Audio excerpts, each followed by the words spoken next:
Good morning, everyone. Welcome back to my channel. Thank you for joining me. And so today we're tackling the linen closet.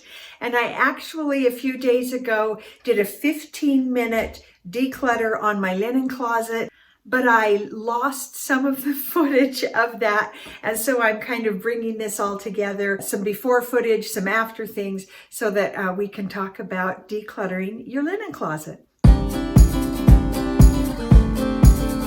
Now, not everyone has a linen closet. I didn't for years and years. When we moved into this other house, it had a nice big linen closet. And so guess what happened? It got full of all kinds of stuff. We had everything in this closet from, bedding, which belongs in a linen closet, and towels and things like that. But we also had toys, books, just random weird stuff, a lot of old bedding. And so it was time to clean this out. The linen closet was one of those things that I knew that I could probably get quite a bit done in 15 minutes. You can decide if you want to do yours from top to bottom, from bottom to top, whatever. Just make sure that you cover the whole closet. Now, here are some tips and tricks about cleaning out your linen closet.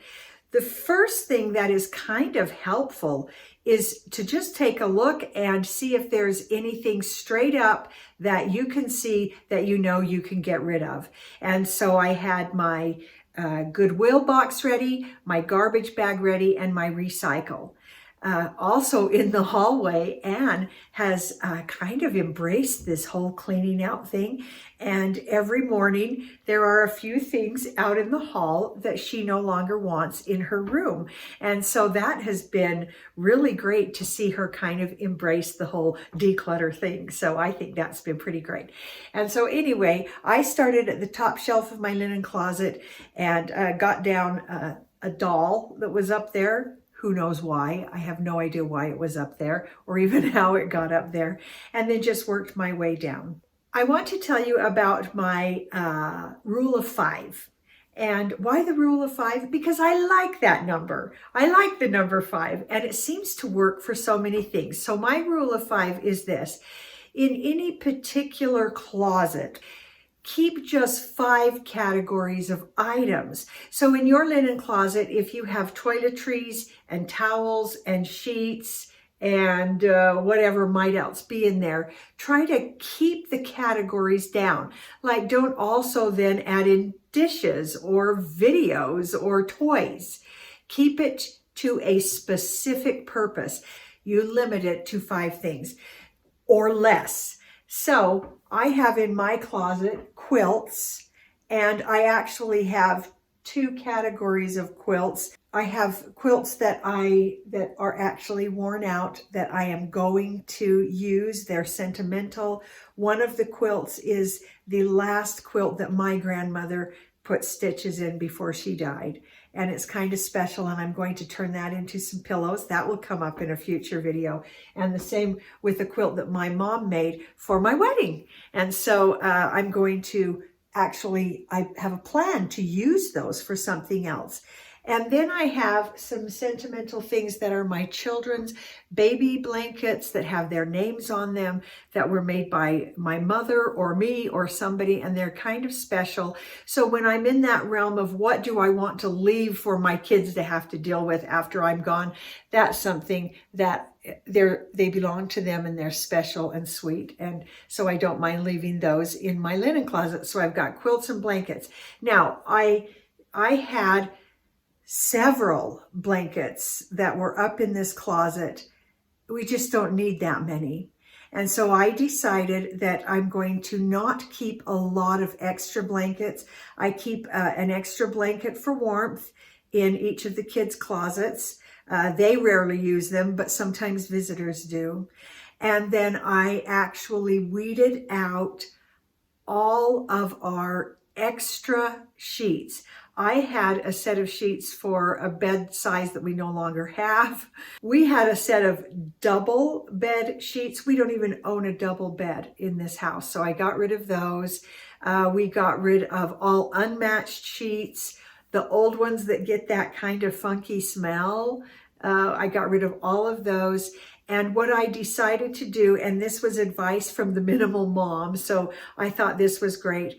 We have one set of sheets for each bed, except for Anne's. She has two sets that we can rotate through. And so when we wash the sheets, we just take them off, wash them, put them right back on. And guess what? That has freed up my time because I do not have to fold sheets anymore. I hate folding sheets. And so I really like that idea. We only have one twin bed now in the house. And so I pared it down so that we only have one set of twin sheets. That's usually for guests, and those get washed every time, the guest goes anyway. And so I just get those back on that bed. Now I'd like to just make a comment about kids and sheets. I know some moms that say they don't even worry about sheets. They don't make their kids use sheets. I always did because I feel like sheets protect the mattress. They make the mattresses and the pillows last longer. If you're sleeping without a sheet, the mattresses get yucky and you can't throw those in the wash. So I had a hard and fast rule that my kids had to use sheets, both top and bottom. And maybe that's a little militant. And if you disagree, go ahead and comment below. But I feel like it helps not only the mattress and the pillows to last longer, but also the quilts or the blankets. You don't have to wash those as often if you're changing out your sheets regularly and washing them, and then you throw in the blanket just periodically. I've always been kind of picky about that, and I'm glad I did that because the kids learned to use the sheets to help preserve their mattresses, pillows, and blankets. How many of those fluffy, minky blankets do we need? I mean, yeah, they're great. They're fluffy at Christmas. People buy them, but you don't need 10 of them. And so I went ahead and weeded out a whole bunch of those soft, fluffy blankets. Also in our closet, we have some towels that are beach towels that we use when we travel in the summer. And we also use them out on the patio for blankets at night if we're out on the patio. We sometimes will wrap up in a blanket if it gets a little bit chilly.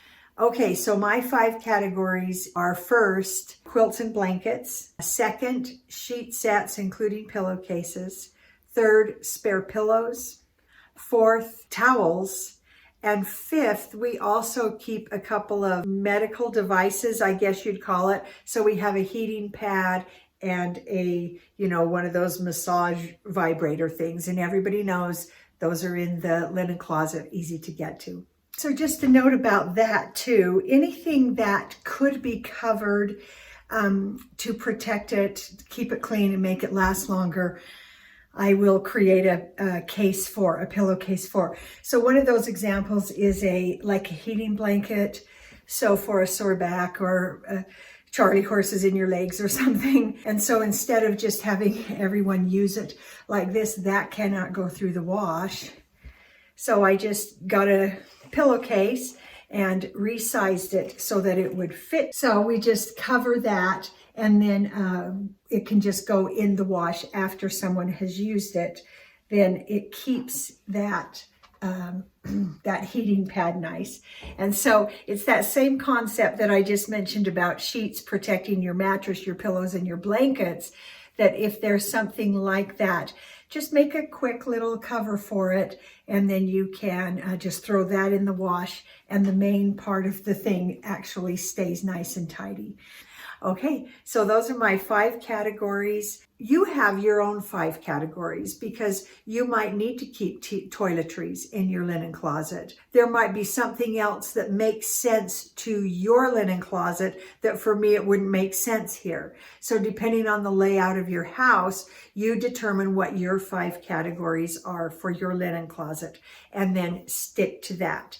And if you have more than that, see if you could weed some of those things out, so that, because our whole goal is to declutter, because we don't want to clean clutter. We want to get rid of the clutter so that when it's time to clean the house, it's just easy to go through. So in the end, the linen closet ended up being clean and clear. That top shelf of our linen closet, hardly anybody can reach it. To get anything off of that shelf, you really do need a chair, and it's kind of dark, hard to see. And for me, I feel better if there aren't things crammed into unseen spaces.